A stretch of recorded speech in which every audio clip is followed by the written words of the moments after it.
uh, treasure hunt for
Good afternoon. Hello. In typical realtor fashion, we're going to wait for some stragglers here. Hi, Crystal. How are you? Freaking fantastic. That's a lie. No, I'm fine. I'm getting I'm getting over not feeling great. But I feel much better now. So thank you for asking. How are you? I'm good. Look at this office setup you got. It looks great. Well, I would want to work in your office. well, I'm not hiring right now because I can't afford to pay you, but Okay. No, good to know. Hi, Joe. I see you back there waving. Thank you though. Crystal, are you in Kentucky? I am. Sweet. What part? So my husband and I live on base in Fort Knox. Oh, So cool. so right outside of, just outside of Radcliffe and Elizabethtown, so local to that area. Beautiful. Well, thanks for jumping on here. The majority of the people on this call already know me. This is a lot of folks from our office here. And then I see LaJohn. Thanks for joining us here again. LaJohn is about to get his license. I typically invite people who are thinking about getting into real estate or who are about to get their license to come experience a little bit more about what coaching really looks like and kind of what the conversations look like. So glad LaJohn could pop on here. Awesome. Out of respect to everyone's time now, we're going to start. So today's topic, guys, is real estate 101. It's the first coaching of the new year. I figure what better way to start the year than to go back to the very basics of what it is that we do as realtors. And some of you might say, well, I mean, I've been licensed for 3 months now. Why do I need this? And I'll tell you why you need it, because you're still not doing the stuff we're talking about. Some of you have been licensed for longer, and it's okay to want to kind of revisit the foundation. And that's what this is all about today. And this is going to be interactive. We're going to get a chance to hear from each of you because I feel there's a lot of value in the group participating. And don't feel stressed. This is going to be really lightweight stuff. It's just situational stuff that we'll talk about. So let me pull up my notes here, make sure I'm hitting everything. So Crystal, what a meeting typically looks like for my coaching program here is we normally start off with some upcoming events that you need to be aware of. So things that you might want to consider attending, things like family reunion. If you guys don't know what Keller Williams family reunion is, let me tell you about it. Family reunion is a yearly event. It's like a convention held typically in the South where it's nice and warm. Which is nice because it kind of serves as a double bonus. You get a little mini vacation out of it, but it's a Keller Williams convention aimed at improving your skill set so that you can attack the year with a full complement of skills. And what it looks like is you will hear directly from Gary Keller. He will speak on the state of the company, the state of real estate in general. And then there are a ton of breakout sessions that you are able to attend that you will be able to basically cater to your own growth by picking breakout sessions led by top agents from around the country that hit you where you are. Maybe you want to know more about investment properties. Maybe you want to know more about how to lead gen, or specifically how to do things like door knock. There will be conversations and breakout sessions led by millionaire realtors that will give you the ins and outs. So basically, it's a way. Hello.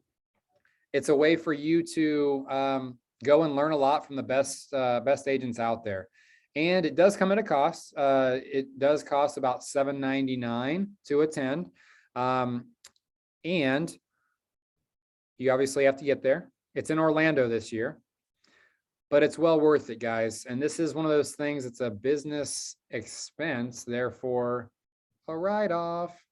So we'll talk a little bit more about write-offs here today on this call, but I would highly encourage you to consider that. It is at the end of February 19th through 22nd, I believe. So if you're considering learning and growing your business this year, consider family reunion. All right. So real estate 101. I just got my license. We're going back to day one for y'all and for myself as well. Because sometimes even me, I've been in the business now for almost 4 years. Sometimes it's really important to go back to the foundation of what it is you say we do here. So you're a realtor. You just got your license. What is the objective of our job?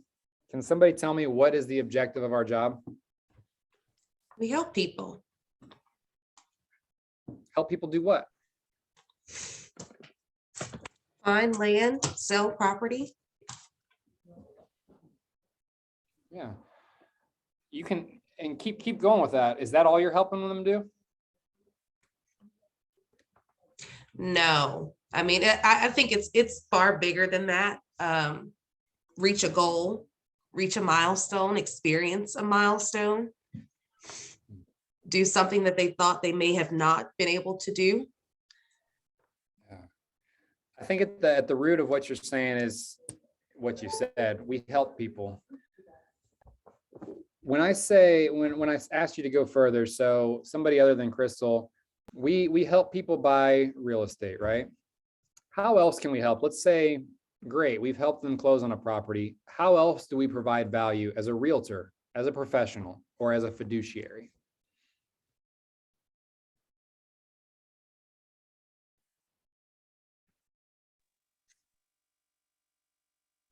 They've already bought the house. How can you help now? We can help them with repair services they may need for the future. So hook them up with like plumbers or stuff like that. 100%. 100%. Our value at a very high level as a good realtor never stops. The job isn't really a job. You're just helping people with your Rolodex and your skill set. The contacts that you accrue over time is what's going to separate you from the other 80%. We had this conversation a few months back. We talked about Pareto's principle, where 80% of the business is done by 20% of the realtors. You guys remember having that conversation? What are you doing to be in that 20%? It's a rhetorical question. I don't want anyone to answer it. But at the end of this call, what I really want from you guys is to, number one, better understand, how to be the best realtor possible. But number two, to leave here inspired to have a year that you never thought possible in real estate. Just by going back to the basics. So at a high level, we sell homes, right? But even deeper, I think what we do here is we establish long-lasting relationships.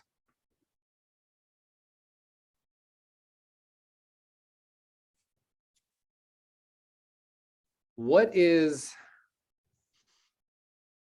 the goal of our job? The goal of a realtor is to sell houses, right? You normally want to sell more than one. Is that fair to say? You normally want to make this a career. Again, probably fair to say. In order to do that, hey, Sparkle, in order to make a career out of real estate, if we were to dumb it down, how can we most easily make this a career?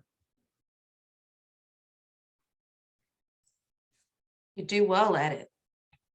Do well at it. And what does it come down to in order to do well at it? What do you need to do? Connect with people. Boom. LaJohn's fresh off this conversation. We just had this conversation. Real estate, in the most basic of terms, isn't how much you know about building a house. It's not how much you know about the lending process. It's not even how well you can talk or communicate necessarily, although all those things play a role. At the end of the day, being successful in this industry is how many people do you know? And knowing more people. Let's play out an example here. let's say I know one person. I've got them in my database and I drill them religiously every other week. I have a 36 touch program and I'm killing it with the communication with that one person. Does anybody know like a ballpark percentage of the odds of him being the one person that needs to buy or sell or invest in real estate this year? Not high. Let's just say that. Now let's say I know 10 people. Are my odds increased? Of 1 out of 10 people needing to buy, sell, or invest in real estate, or know somebody that does? If I was to say in a roundabout way, the rule of thumb is for every 10 people you know, one person will have a real estate need or know somebody that does in a given year. So in theory, the job, my task every single day, if I'm to have a laser focus on things that are going to make me successful, it's to get to know more people.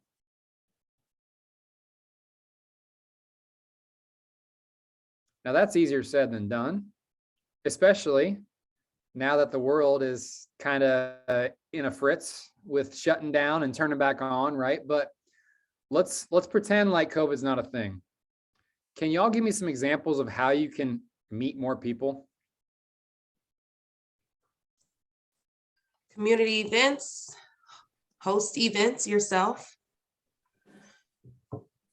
And real quickly, if y'all are taking notes, start writing these things down as if you're brainstorming, okay? And there's the reason behind this, okay? Because as y'all list off things that we can do to increase the number of people that we know, there's going to be 1 or 2 things that resonate with you specifically, that you feel comfortable and confident doing, that you can go tackle. So, okay, community events, I love it. What are some like community events that you're thinking of, Crystal? Well, for me, so I am military spouse, so we live here on base. So with that, we have children as well. So they're into different types of things.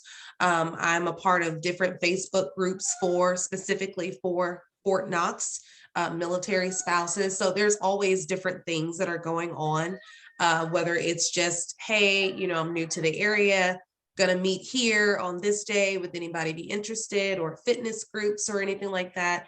I came across one today where somebody, there's like this brunch at a local, they're having brunch and like bottomless mimosas on Saturday at this local area. So I'm totally tapped in with a few people. I'm just going to meet their strangers. Like, I mean, I don't know them, but that was something that I saw, and I understand being fairly new to the area. And I say that because we moved here just before the pandemic. I don't know a lot of people. People that I know are all over the places. They come from wherever I've lived and not necessarily here. So just seeking out and being mindful and aware of things like that that may come up, which opens an opportunity for me to know more people. So I love it. What you actually said, there were a couple different things that you can do to get to know more people. You mentioned Facebook groups. mhm. So social media is a humongous outlet to get to know more people. What does it mean to get to know somebody on Facebook? Honestly, accept their friend request or go friend them. And then you become a online friend, meaning they're going to see your content and you're going to see theirs. And you start a very, very shallow relationship, but it is a relationship nonetheless. You're getting to know more people. Other things that you mentioned there were like workout groups. So you could go to your local gym. You could join a basketball league. Derek, I know you used to be into basketball. Like, we could form a team. And then another thing you said, networking groups, specific networking groups. So the one reason that I love us having a group here is we've got another former military person, Amanda, here. She asks, have you joined the local FRG? I don't even know what that means. Amanda, can you say what that means? It's a family readiness group. Typically on military bases, it's like the military spouse specific groups. I know I was a part of one back in Fort Bragg. It's a great way to meet the community. I feel like they should have one. Sweet. And I should say Amanda is not a Mortal Kombat character. Her office is really cold. But you do kind of look like you're gonna rip someone's spine out, by the way. Cool. So what other ways? Let's hear from somebody else other than Crystal. What other ways can we get to know more people?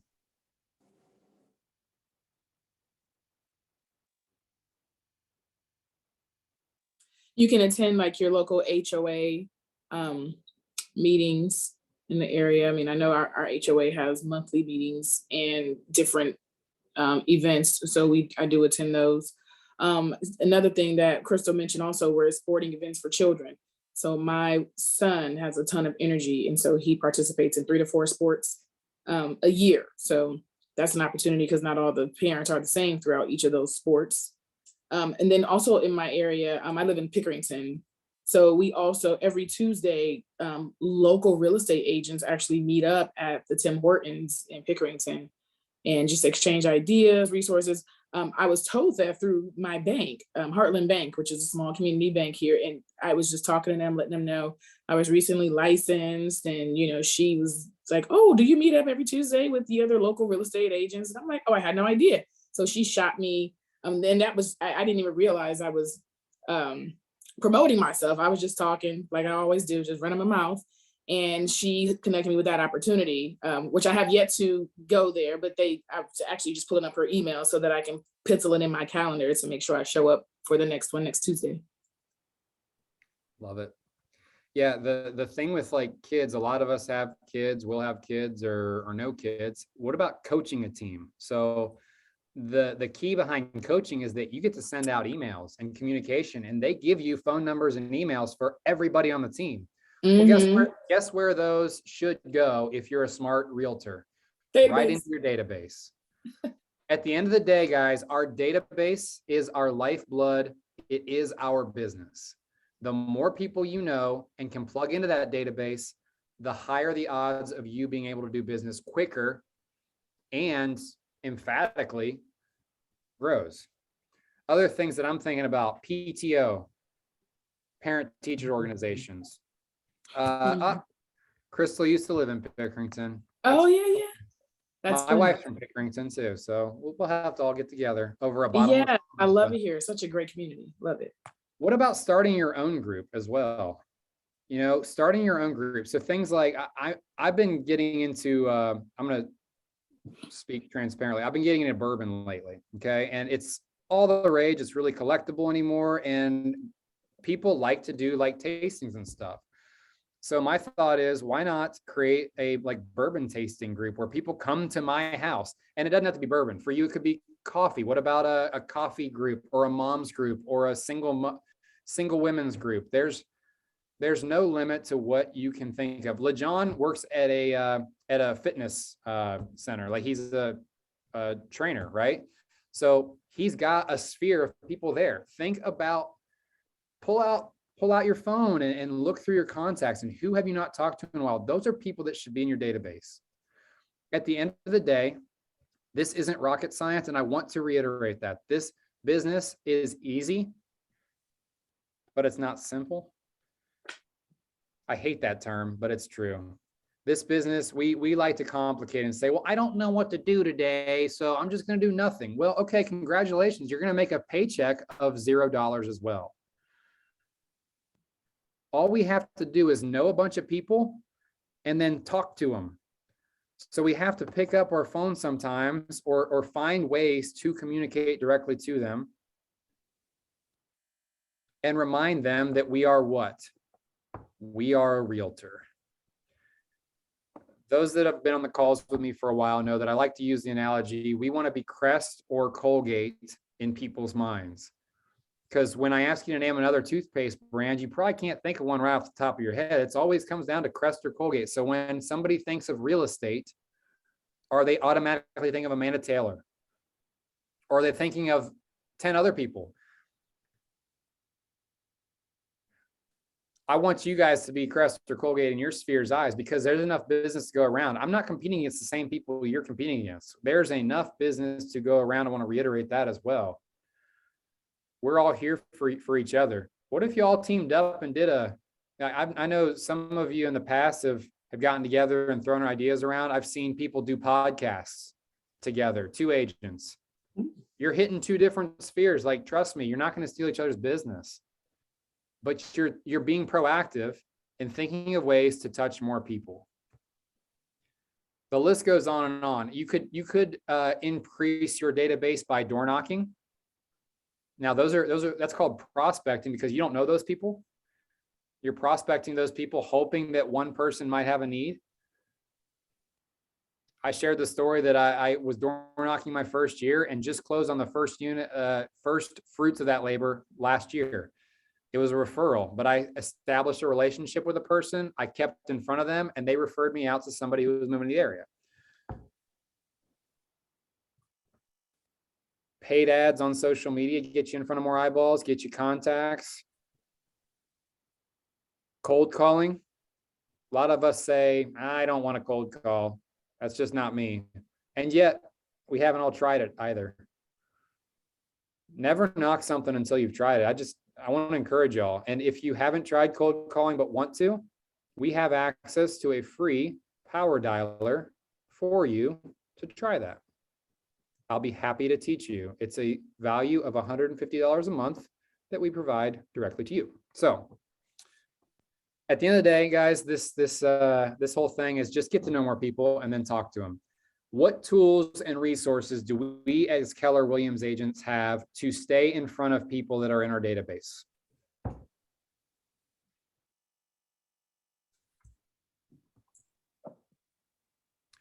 Tequila, I believe you have 4 people. Yes. Yes. Command. Through command. And I was about to pick on Tequila because she said yesterday, so Tequila just got her license. She's got 4 people in her database. So the odds of one of those 4, if we had 400, we got a great business, right? Anyways, command is a place that centrally locates all of your contacts and then allows you to mass communicate with them. How many touches are we supposed to have in a calendar year with our sphere? 36. 36 touches. One of the easiest things we can do is put all of our contacts on a smart plan that maybe emails them automatically once a month. Boom, you just got 12. You're a third of the way there. And you don't even have to lift a finger the rest of the year because you're letting a system work for you. That's how you stay relevant in people's eyes, and it makes the job easier as well. All right, we're going to get off of this how real estate's easy thing. I want to also kind of give a little peace of mind to y'all because we get so freaked out when we have our first few appointments, like, oh my gosh, I want to say the perfect thing. I want to have the exact right script. I want to know everything 100%. I have news for you.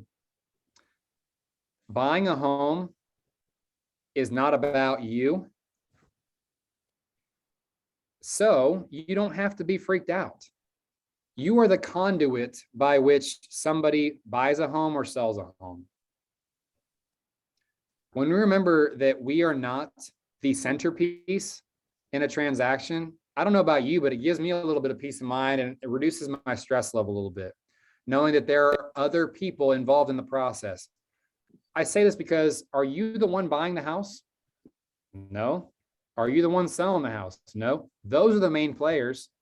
Our job is just to provide guidance to those people, to provide knowledge, to provide experience, and to hopefully get them a great value, but ultimately to be the best person in building a relationship with that other person.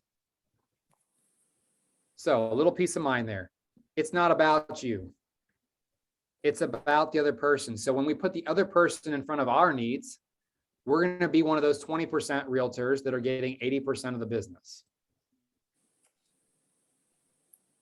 What does that mean? So y'all still want to know what to say and do and have all the expert knowledge, right? I want to rest assured that it's okay to say, I don't know. As long as you follow it up with, but I know somebody that can get me the answer right away. I don't know is a perfectly appropriate answer. And I'll get you the answer before the end of the day. And then who do you reach out to? You reach out to me, or you reach out to your broker if it's a broker question. Whatever. I'm here for you and I want you to succeed, and it's okay to not know the answers. Now, let's talk about some of the answers. Let's just talk out loud. Let's just say a person wants to, they're curious about real estate. Okay. You run into a barista at the coffee shop and she somehow she sees your business card or your logo or whatever, and she says, "Oh, you're a realtor?" What would you say to people if they ask, "What's the market like right now?" And I know it might be slightly different in Kentucky than it is here in Ohio, but I also know that it's pretty much the same. So who would like to take a stab at what's the market like right now? I'll be honest. I just say it's competitive right now. Okay. When you say that, and I'm going to play devil's advocate here, if that was the only thing you said, would that encourage or discourage somebody to dive deeper into maybe buying a home? Probably discouraged. You know, yeah, I was gonna say it probably is discouraging, but I And just at the end of the day, Sparkle, we both know that yes, it's competitive and that is discouraging. We have to be really good at saying the right thing that the other person wants to hear. At the end of the day, we're kind of like a guidance counselor who tells the stupid kid in school, like, "Hey, you're not stupid. You got this. You build them up," right? That's a terrible analogy. But at the end of the day, you're spinning things differently. So instead of saying it's competitive, what else could we maybe say that gets the same point across maybe, but that makes that person want to engage in further conversation? I mean, you could say something like, well, there's something in it for everybody. It depends on, what it is that you're looking for, and then just ask them a question.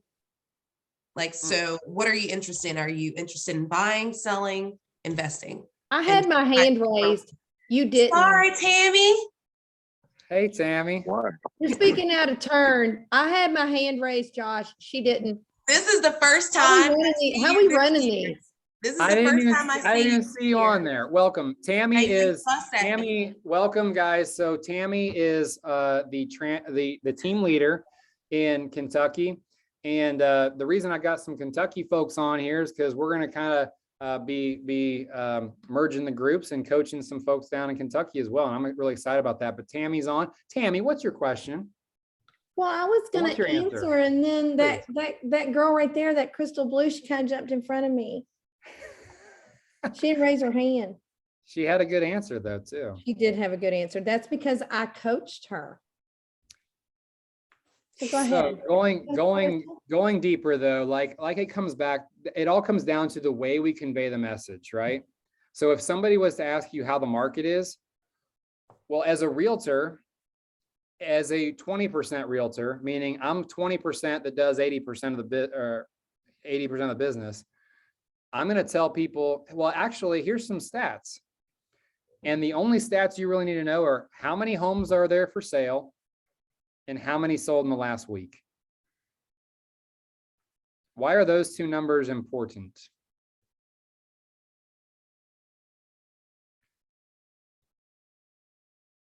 I'm gonna do some math. I mean, it lets them know, what's happening out there. But if I'm just talking to somebody just out and about, I mean, would you just go in your phone and do that, or? No, so I wouldn't, because I already know the information, or at least I know a ballpark, because every day, Monday through Friday, at least, I encourage y'all to be on the MLS for just 5 minutes. That 5 minutes, what I encourage you to do is go to the MLS and look up how many active or coming soon homes there are. And that's going to give you a total number. So let's say right now, as of today, Tequila and I were just on the MLS. There's 1,932 homes. So let's round up to 2,000 because nobody cares about specifics. So there's 2,000 homes for sale. let's say that 500 closed in the last week. What does that tell me about how many homes are on the market in our inventory? Can anyone tell me what that means? Could you repeat the numbers that you just said? 2,000 homes are on the market or coming soon. 500 have sold in the last week. This is really the only realtor math besides 3% that y'all need to know. How do I calculate what our inventory looks like? Does anybody know? It's okay not to. You divide what's sold by what's available. So you divide 2,000 by 500, you're gonna get 4. That tells me that there's 4 weeks of inventory currently in our market.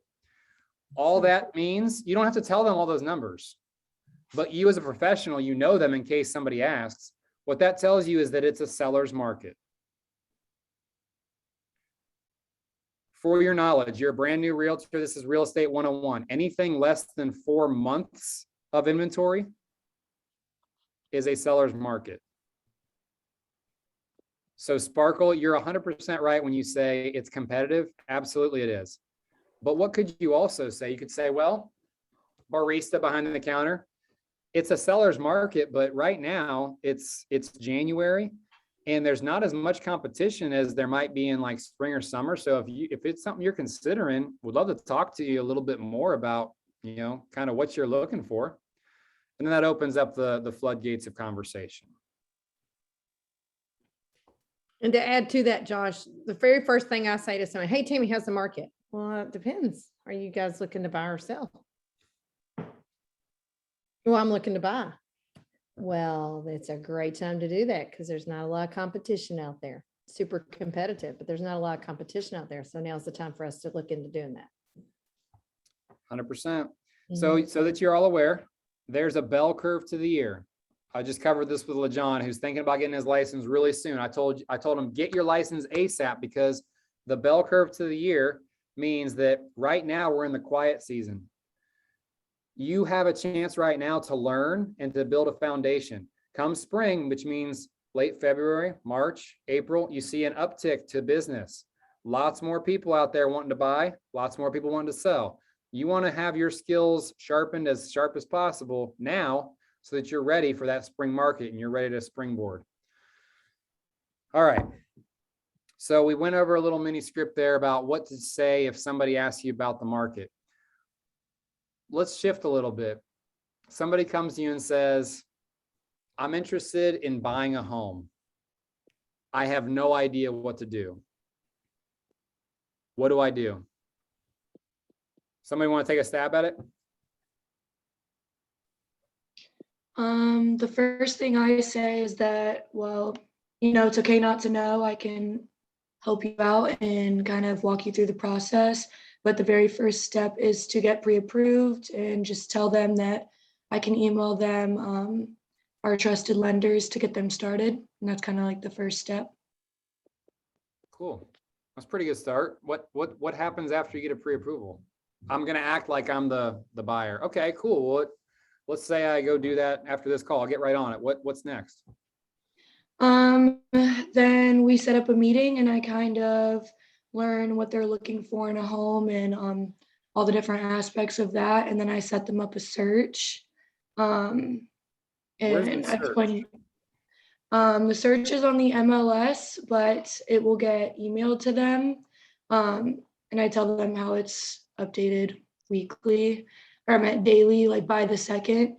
And then I also just let them know that I'll be looking for them. The search will be looking for them automatically. They can also be looking themselves on the internet. And then since they have that pre-approval letter, we can go view homes in their price range. Cool. Okay. So let's just say I see a home that I like. What do I do? Do I call that realtor who's selling the home, or how's this work? No, they let me know so that I can set that all up for them, and we pick out a time that works for both of us and we go see it as soon as we possibly can. And why is that important? As soon as I possibly can. Why is that important? just because in this market, we need to be competitive and see it as soon as possible so that we can get a good offer in also as soon as possible. Cool. And the only thing that I'd add, I think, to what you said so far is this is still like your opportunity to sell yourself a little bit. So this is where I might say, and when you let me know, I'm going to stop what I'm doing. I'm going to make sure that we get in as soon as possible so that we can beat the competition. And notice the verbiage that I'm saying. I'm saying we. This turns into a team sport. As soon as somebody raises their hand and says, I have any interest at all in real estate. Oh, well, when can we get started? Again, it goes back to that. You're kind of like a guidance counselor. Think of ways that you're talking to people. It needs to be we, us, they in regards to the seller and their agent or whatever, but it's a team sport and we have to approach it as such. Okay, cool. So you're going to get me in the place and then what? Let's say I really like the house. What do we do next?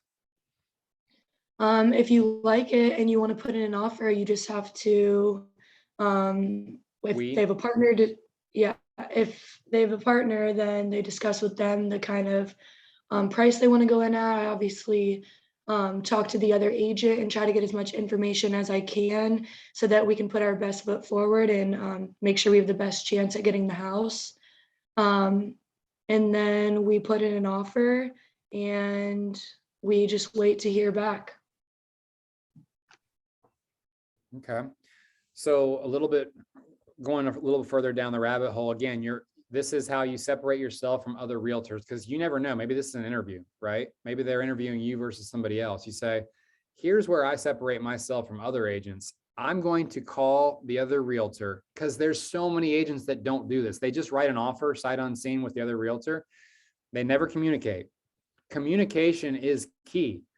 So I'm going to say to my client, here's what I'm going to do next. We love the house. I'm going to call the other realtor.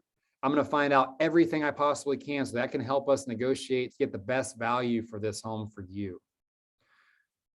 What does the conversation look like with the other realtor? It's pretty simple. It's like, hey, what can you tell me about this house in terms of offers? What would make our offer appealing to your seller? Another way that I like to write that is, what would be a winning offer for your seller? It's hard to answer that question and pull punches. Most agents will just tell you the straight up truth. Well, there's 10 offers. Here's the highest one. That's what you're after. You want to know what's it going to take to win this house. Okay, cool. Continue. Okay, so we get in contract. Let's say they accept our offer. What next?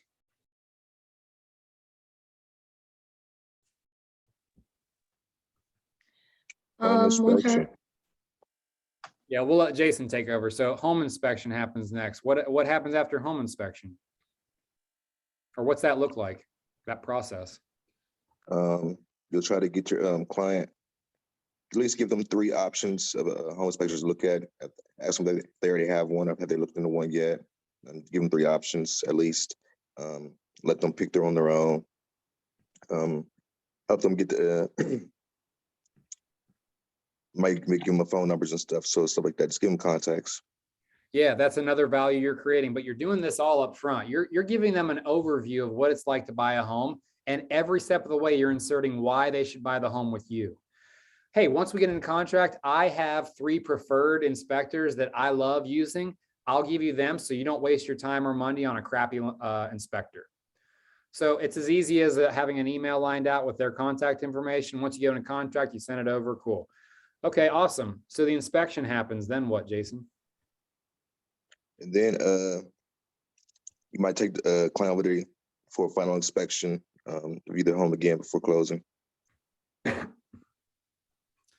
We're forgetting one thing, and that would be, what does the lender normally order?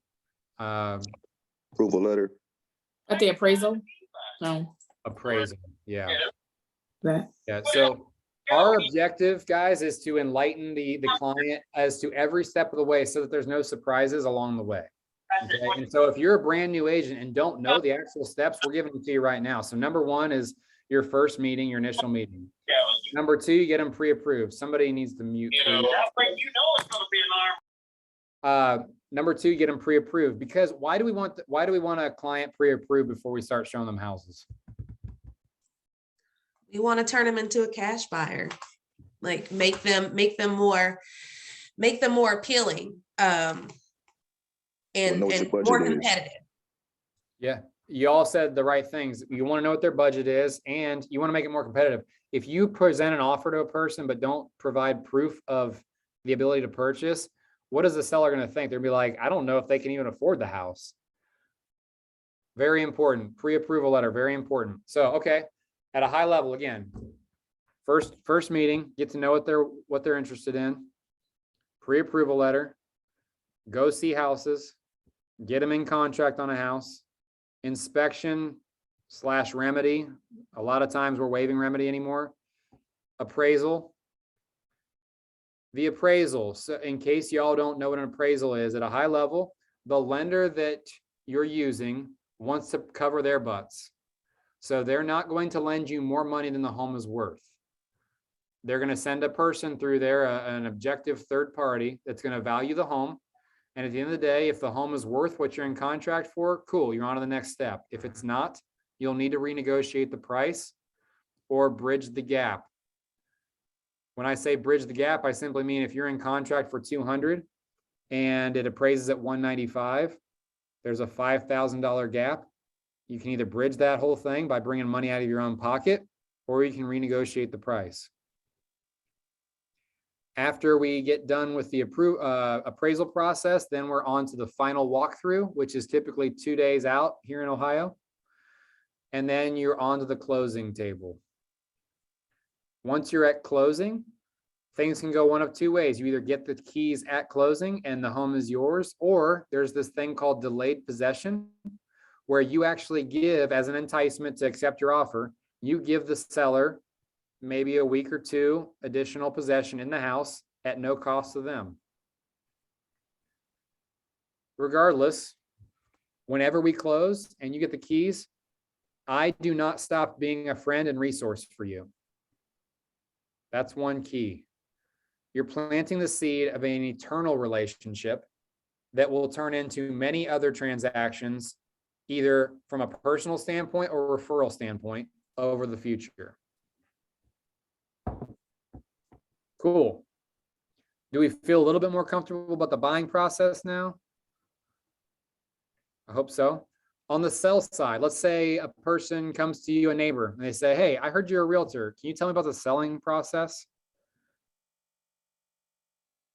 We're not going to talk about the verbiage and stuff, but can someone give me a really high level overview of what it looks like to sell a home?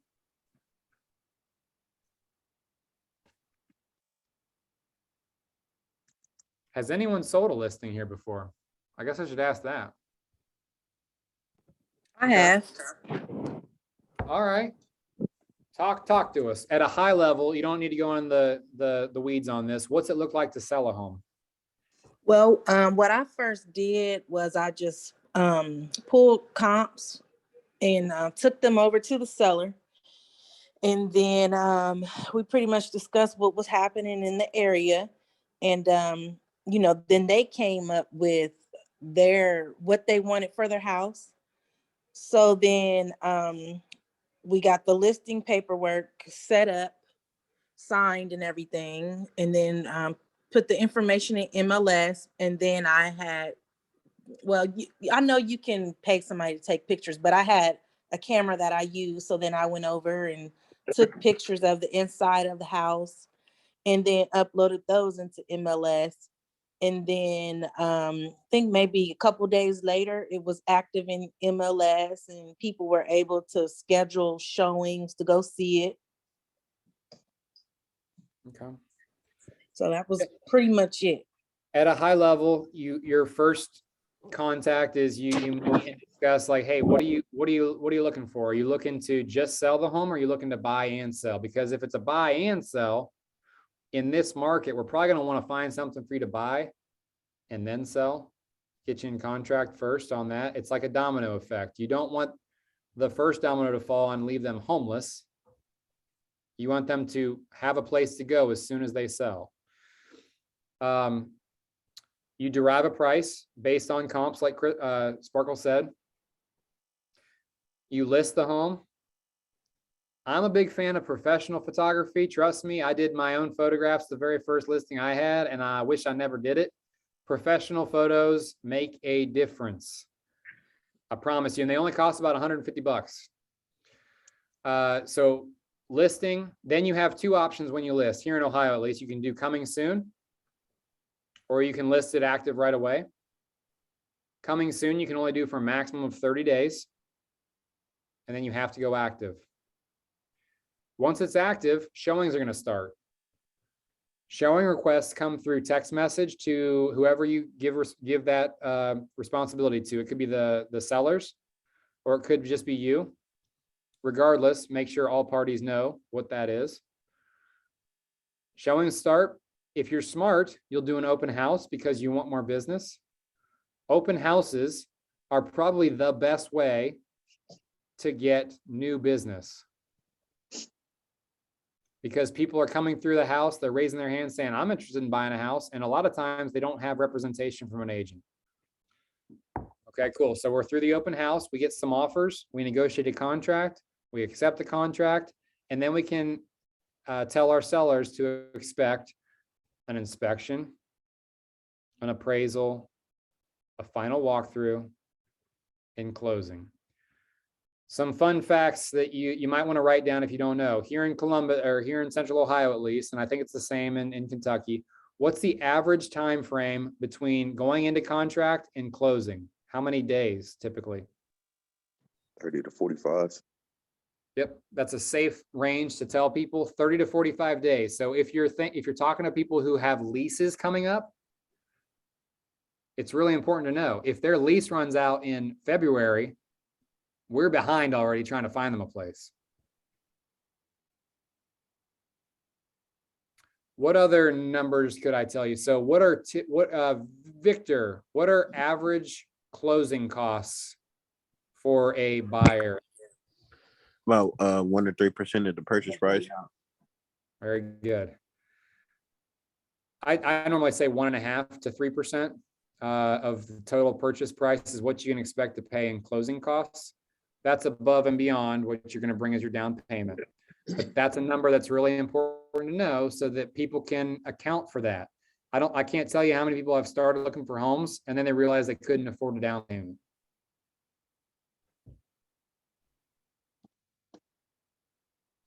Shouldn't the lender have told them that though, Josh?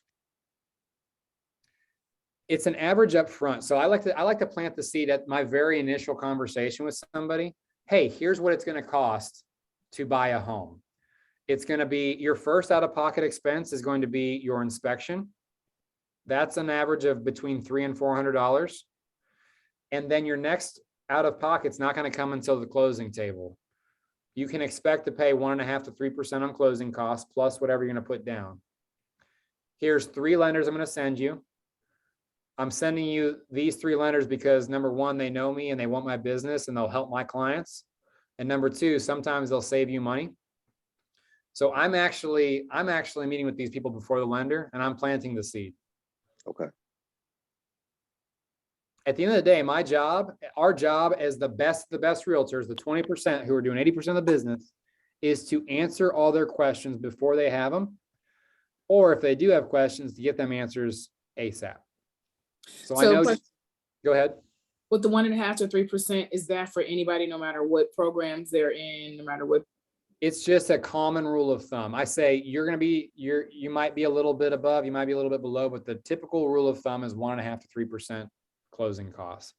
Okay. That takes into account title fees, lender fees, etc. Okay. I have a quick question. Yeah. When you're listing a home, do you find it better to do coming soon rather than just active right off the bat? At the end of the day, it really comes down to what the client wants. And that's one thing we haven't really talked too much about. Your initial conversation with either a buyer or a seller is always, what do you think about? What do you want? And then you shut up, you zip it, and you get out your pen and paper or your notes app, and you just start detailing all the things that they're going to start spouting off about what's important to them. Why do I say you are to zip it? Because I'll just keep on talking. They'll tell you everything you want to know. You don't have to ask the questions anymore. Just say, open it up. And also remember, it's not about you. Your job is to learn everything about what they want so that you can go find the perfect home through setting the perfect search, or so that you can get them top dollar by following the time frames of what they need. If I'm not listening when they're talking, am I going to be a great experience for them? Not at all. So yeah, to answer your question, coming soon versus active now, like right now, it's all based on what they want. A lot of people sell like at the end of the year because they're in a financial bind. Maybe taxes are due or whatever. They don't know if they're going to be able to pay them. So they need to sell. So that's like an active now versus a person who, you know, they're not in a rush. Maybe they retire, they've got plenty of cash, they don't need to sell right now. Maybe you do it coming soon there. There's different strategies that we can talk to. Every transaction is a snowflake. They're not all the same. They're all unique. So that's a hard blanket statement to say yes or no to. Good question though. Oh, last thing I want to say before I kind of wrap things up is if somebody were to ask you like, what's going on in real estate? Like, why are people going crazy over real estate right now? Do you guys have a defense to our profession? Like, why is what you do important? I say it's our greatest wealth building tool. It's something you can pass down to your kids. 1000%. That's the best way you could have said it. You're leaving a legacy that will outlive you. When you start to say stuff like that, that hits people emotionally in their heart, right? We say this, information makes people think, emotion makes people act. So when somebody's on the fence, but then you say, well, you're leaving a legacy for your future children or your family, you're like, oh, damn. You mean I'm doing something bigger than myself? Like that's an emotional response, right? We could also say something along the lines of, it's an amazing investment, meaning like Sparkle said, it's a wealth building avenue. What that looks like is homes here in Central Ohio last year appreciated almost 15%. So if you were to buy a home now and just sit on it and do nothing for a year, historically speaking, we can probably say it's going to appreciate at least 5%. But in Columbus specifically, we got so many jobs flowing in here. And I know Kentucky, the market's hot as well. It's just a great investment for your future. And if we're all concerned about money, why aren't we putting it where it counts? A typical savings account will yield you about 1%.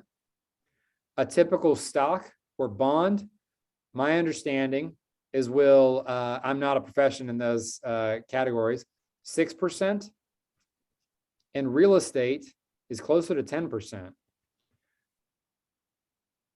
Additionally, if they're a renter, what can you tell them about renting versus buying? I mean, that's pretty obvious. You're paying the mortgage for your landlord. You're literally taking your money and giving it to somebody else when you could be doing the same thing. In this day and age, interest rates are so low. And this is important to know as well. This is real estate 101. Know what interest rates are. Right now, they're having around 3%. That is historically low, meaning that the real estate market's in great shape for buyers and sellers both. Buyers, because money's cheap. So you'd be wise to buy instead of rent. You're going to rent for the same amount that you could be buying a home for. Rent is more expensive. What's that? So rent is more expensive. A lot of times people just don't know. That's where we come in.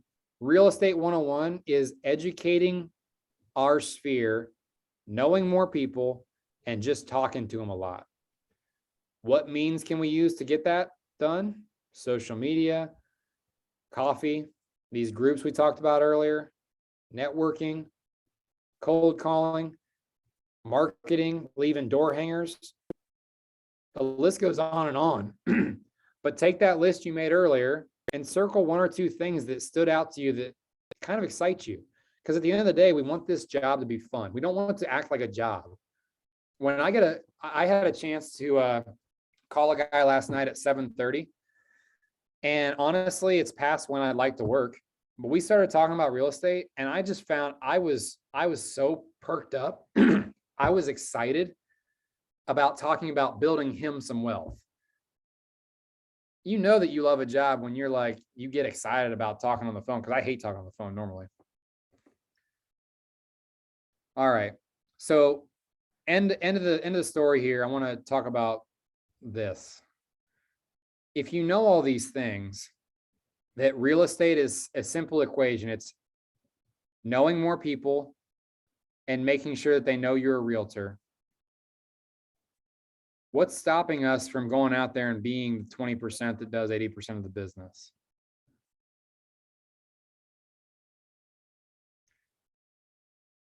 I'm not going to put words in your mouths, but a common theme that I hear is, I'm scared.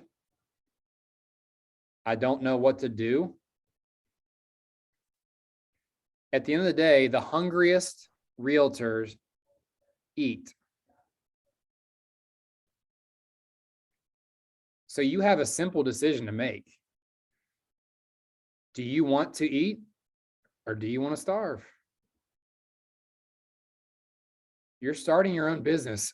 You are directly responsible for your own rewards.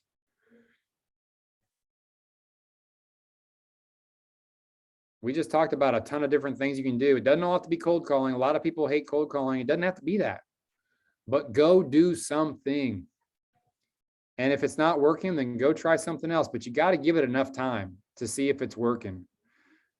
Cold calling, I started my first year, didn't love it the first week. Then I started getting my groove and I didn't mind it anymore. And it was a great way to get my real estate contacts.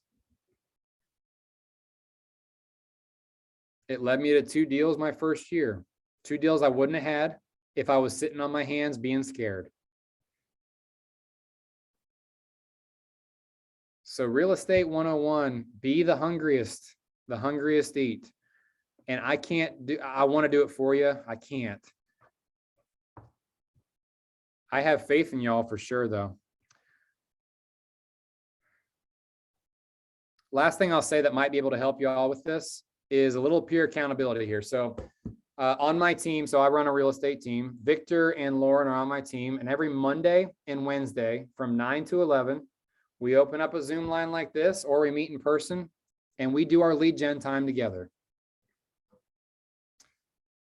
I feel that that helps us stay focused on what our mission is. Our mission is to get to know more people, to talk to more people about real estate, and to set appointments. I want to invite you all to come join us. If you're not setting aside time to do everything we just talked about, which is make your real estate contacts, then you're going to fail because it's not important to you. So I'm creating an onboard there for you. So Mondays and Wednesdays from 9 to 11, I can send you all the Zoom link and we can participate in a group lead gen. And you're not even on, you're just on the screen. What we normally do is just type in the chat every time you make a contact, and it keeps us in line. It keeps us going. And when I see somebody else has 5 contacts and I only have 3, well, human nature, I want to beat that person. So I'm going to work harder to get another contact. What End time result is 9 to 11, Monday and Wednesday is team lead gen time. Now, that's not to say you should only lead gen during those times. And maybe you can't make it during those times, but find time in your day, time block it so that you can make this important. End of the day, you got to generate leads. You got to know more people. You got to talk about real estate in order to make money in real estate. That is real estate in a nutshell. Hope this was helpful for y'all. I look forward to seeing y'all next week, maybe on Monday. Talk to y'all later. If you have any questions, holler at me one-on-one. I'm here for you. All right. Thanks, Josh. Bye, guys.